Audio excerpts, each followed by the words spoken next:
Chapter 6. What is addiction? I understood myself only after I destroyed myself.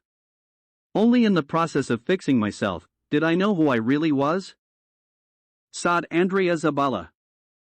In this chapter we are going to give an overview of our theories on addiction both from a philosophical and scientific point of view.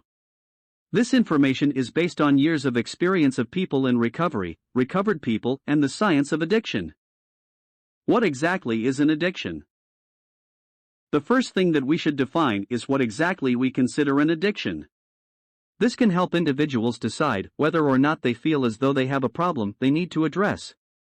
We define addiction as any action we take that has a negative impact on our lives, yet continue to take that action with seemingly little control.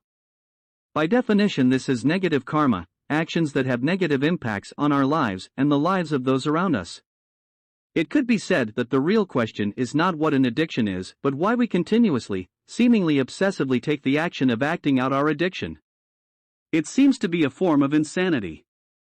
Why else would someone take an action repeatedly that had a negative impact on their life and the lives of those they care about? Friends, families, psychologists, doctors, and many others have tried to solve this riddle. We believe it is so hard because they are trying to rationalize irrational behavior. In the practice of karma recovery, we believe that this is an amazingly simple equation. We are looking for two things. We are looking to change the way we feel, and we are looking for happiness. The reason that we look for these things by acting out our addiction is simple. We believe that our addictions are either the only way we can find them or simply the fastest, easiest ways. Many times we are looking to change the way we feel for relief from trauma and pain. Sometimes we succumb to boredom and are looking for a fast path to happiness the only way we know how. Still other times we may just want to fit in or become part of a group because we are lonely. Regardless of the reasons for seeking to change the way we feel and happiness, this is what we are doing. Many people who struggle with addiction know that it creates absolute chaos in their lives but nevertheless believe that they will never be happy again without their addiction. Nearly every single person with an addiction who entered a recovery practice believed at some point that recovery would never work for them, and if they did not continue with their addiction in some form, they would never be happy again. This led many of us to try every imaginable way to successfully hang on to some part, if not all of our addiction. Let us take the example of an alcoholic, as it is easy to cite different examples of how someone may try to hang on to their addiction successfully or at least maintain a semblance of a life. An alcoholic may commit to only drinking after 5 o'clock, only drinking beer, only drinking wine, only drinking on the weekend, never drinking on an empty stomach, never drinking alone, swearing off alcohol if it ever becomes a problem again, and the list goes on to infinity of ways an alcoholic will try to successfully drink. The simple fact is that by definition, an addiction, if it is an addiction, will always cause havoc, chaos, and loss in our lives, no matter how many different kinds of remedies we seek to hang on to the addiction itself. Many of us will try to replace our addictions with other things like work, love, exercise, extracurricular activities, other substances, and anything else that will have less of a negative impact on our lives. The truth that so many have found is that unless we can live a life of purpose, serving a higher purpose and addressing each issue that leads us back to our addiction repeatedly, none of us will experience lasting relief and a life worth living. Definition of addiction. Addiction is not merely an attachment to a substance or behavior. It is an engagement in an action that, despite its harmful effects, is continued compulsively. It is rooted in negative karma as it inevitably results in harm to oneself and others. The paradox of addiction. The persistence of addictive behavior, even when it leads to destructive outcomes, seems irrational, even insane. Friends, family, and professionals often struggle to understand why someone would keep repeating actions that cause so much damage. Seeking change and happiness. Karma recovery suggests that addiction is driven by a quest for two things: a change in one's feelings and a pursuit of happiness. The motivations behind these desires can vary widely, from trauma and pain, relief of boredom, loneliness, and social acceptance, just to name a few. Misguided search for fulfillment. A tragic irony of addiction is that while the individual seeks happiness, the addictive behavior itself perpetuates unhappiness and chaos. Many struggling with addiction come to believe that their addictions and continuing their addictive behaviors are necessary for happiness, creating a barrier to recovery. Hope in recovery. The belief that recovery will not work or that happiness is impossible without the addiction is common but misguided. Recovery approaches that address the underlying needs and desires can foster genuine healing and fulfillment. Addiction's complexity extends beyond mere physical dependence, it encompasses a broad array of psychological, social, and even spiritual factors. The Karna recovery practice offers a holistic view of addiction that emphasizes not just the negative impacts but also the human longing for change and happiness that drives addictive behavior and how to attain it through living a life of purpose. A recognition of the underlying needs and desires that fuel addiction is vital for effective treatment. It aligns with person-centered approaches to addiction recovery, emphasizing empathy, understanding, and tailored interventions to address the unique experiences and needs of each individual. The solution. The obvious solution to this equation is to change the way we feel and find happiness without succumbing to our addiction. Many of us who have been able to do this thought at one point that we could not achieve happiness without our addiction. This contradiction is often referred to as the addict paradox. We believe that we will never be happy without our addiction, yet at the same time, we are aware of all the pain, sadness, consequences, and harm they bring us. The more we act out our addiction and experience this negative karma, the more we want to act out our addictions to deal with our pain. We are here to affirm that you can change the way you feel and you can be happy again without your addiction. It will require you to suspend disbelief and work this practice to your full ability. This practice was designed specifically to do this. Through practicing the karmic principles laid out in the previous chapter, going through the steps, working the daily actions, completing the recovery exercises and being of service to others, we can attain a state of happiness and well-being. It does take work and effort though. You must work as hard at this practice as you did to sustain your addictions. Let us look at an example of the hard work that may lie ahead. One of the daily actions is to meet someone new every day, or at the very least introduce yourself to someone new every day. This is meant to start the process of developing a network of people with similar interests and motivations. We have strategies for doing this in the coming chapters, but the point we want to make is that this work of meeting someone new every day can be hard for many people. It can be uncomfortable. It can be hard. Even though this task may seem difficult and even daunting, we must try with all our might. We must put the same effort into our recovery as we did into our addiction. Ask yourself, would you introduce yourself to someone new every day when you were in active addiction if it meant that you could sustain your addiction? According to the Substance Abuse and Mental Health Services Administration, SAMHSA, in 2019, approximately 10.1% of individuals aged 12 or older needed substance abuse treatment in the past year, emphasizing the importance of effective recovery practices. By focusing on principles such as mindfulness, positive karma, and community service, the recovery process becomes holistic and balanced. Here are some promises of this practice: if you work it as hard as you work to maintain your addiction, we will come to know a happiness we never thought possible. We will change the way we feel. Our feelings of self-hatred, self-centeredness, anger, greed, remorse, regret, and many other negative emotions will transform into altruism, selflessness, compassion, giving, hope, and numerous other positive emotions.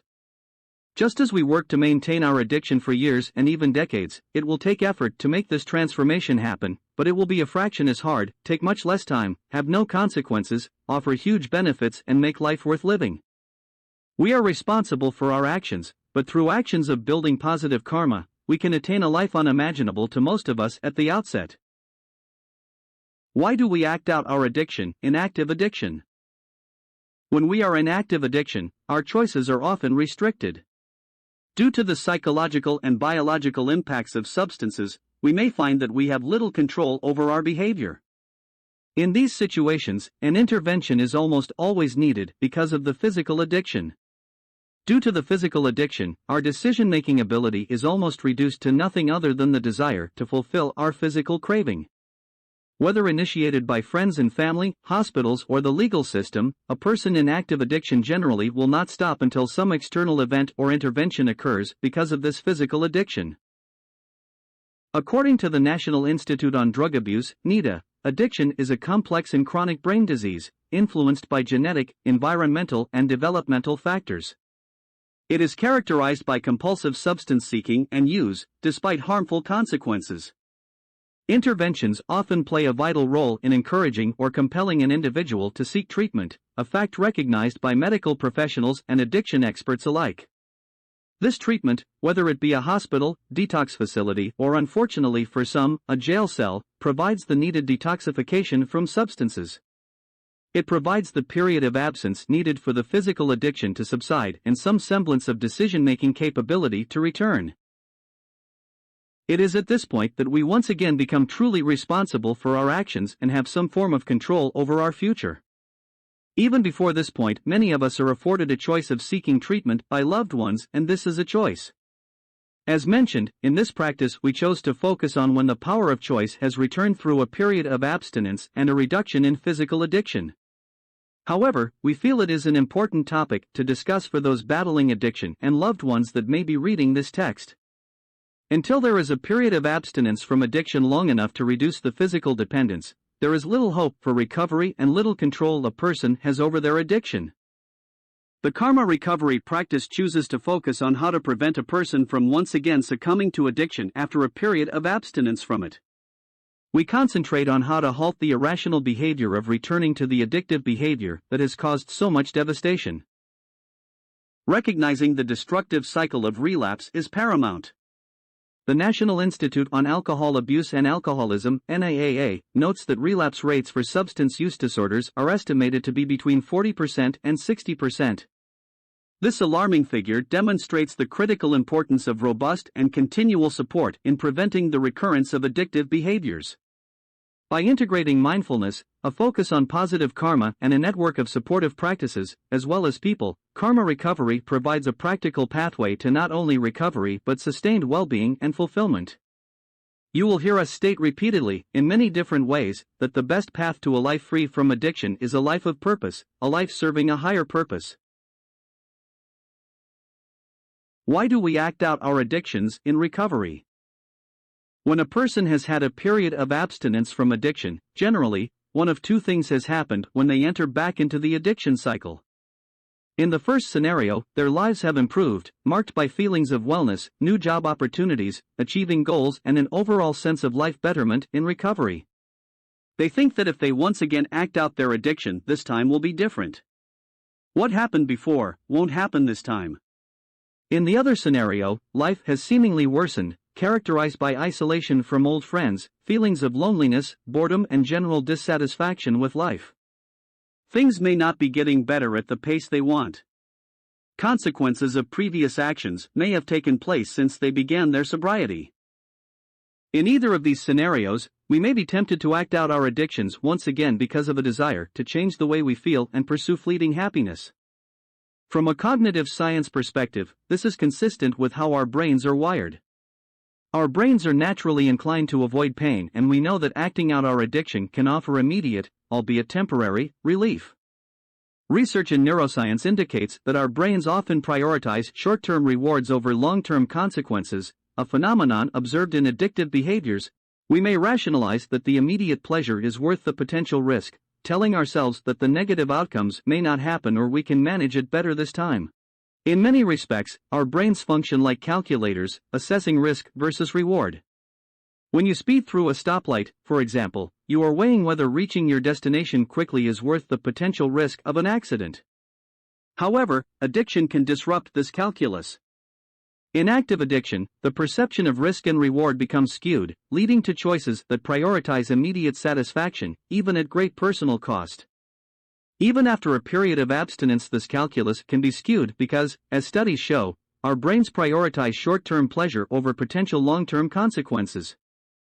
This is evident by the countless number of people whose lived experiences have shown them repeatedly that they cannot successfully participate in their addiction of choice, yet their calculator, their brain, makes the calculation that this time it will be different. So what is the answer to fix a broken calculator? The answer for every person struggling with addiction we have ever encountered is to create the circumstances for which the calculation is as clear as possible. So how do you do that? The answer is one that you will hear repeatedly in this text. It is the act of living a life of purpose. A life of purpose, a life devoted to something bigger than yourself, will provide what your addiction used to in every area of your life. When faced with the decision of returning to active addiction or continuing with your new life of purpose, the calculation, the decision, will be as clear and as easy as it possibly could be. There is hope. In this practice, we understand that people act out their addictions primarily to change how they feel and to find happiness in familiar ways. There is significant neurological research, including the study of neural pathways, to support this understanding, which will be further explored in the Science of Addiction chapter. What is encouraging is the scientific evidence that shows the brain's malleability. Through targeted practices and cognitive restructuring, it is possible to rewire these neurological pathways. Recovery from this hopeless state of mind is attainable. We can fix this broken calculator and maintain its proper function. The key is to establish healthy means to change the way we feel and find lasting happiness through the life of purpose we have and will continue to discuss. Fighting the acting out of our addictions. Since we have established that addiction is often a misguided quest for happiness, the solution for combating addiction lies in finding true, long-lasting happiness. Happiness that doesn't arise from temporary and detrimental sources such as alcohol, drugs, or other harmful actions. Simultaneously, we must develop the tools and strategies needed to endure the inevitable challenges and dark periods that life and early recovery may present. Practitioners of addiction recovery believe that genuine, enduring happiness stems from specific areas of focus. These are not just abstract concepts, but actionable thoughts and behaviors that can catalyze meaningful change. All of the following are integral parts and what the daily actions, steps, and recovery exercises of this practice have been designed to address. Acceptance. Embracing reality without resistance and acknowledging both personal strengths and limitations. Positive daily actions. Implementing constructive habits and routines that build a resilient and rewarding life. Positive thought patterns. Nurturing optimism and mental flexibility to respond positively to life's uncertainties. Emotional health. Managing emotions in a balanced way, learning to recognize, express, and deal with feelings appropriately. Self-improvement. Continuously striving for personal growth, enhancing skills, and strengthening character. Being of service to others. Contributing to the well-being of others, which fosters empathy, connection, and fulfillment. Community and fellowship. Engaging with supportive networks and shared experiences that strengthen the recovery journey. Developing our higher consciousness. Exploring spiritual or philosophical beliefs that provide a deeper sense of meaning. The ability to process emotions in a healthy way. Cultivating emotional intelligence, which enables handling of emotions without being overwhelmed. We want to reiterate that the steps, daily actions, and cognitive recovery exercises in this practice are meticulously designed to address these aspects, along with providing us the tools to navigate tough times. Acting out our addictions is a retreat to previous dysfunctional behaviors because of the erroneous belief that they are more rewarding. The aim of this practice is to make recovery more rewarding and satisfying. It's possible. We speak from experience.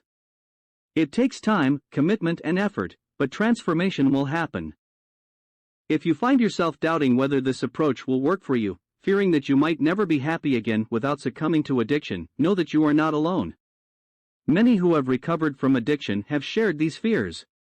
What united them in recovery was an openness to exploring new paths, giving the recovery practice our all and following the recommended guidance. They discovered, as you can too, that recovery is not just possible but fulfilling. Recovery is the only path to breaking out of the prison of addiction. Recovery didn't open the gates of heaven and let me in. Recovery opened the gates of hell and let me out. The gates of heaven opened when I became the person I was meant to be.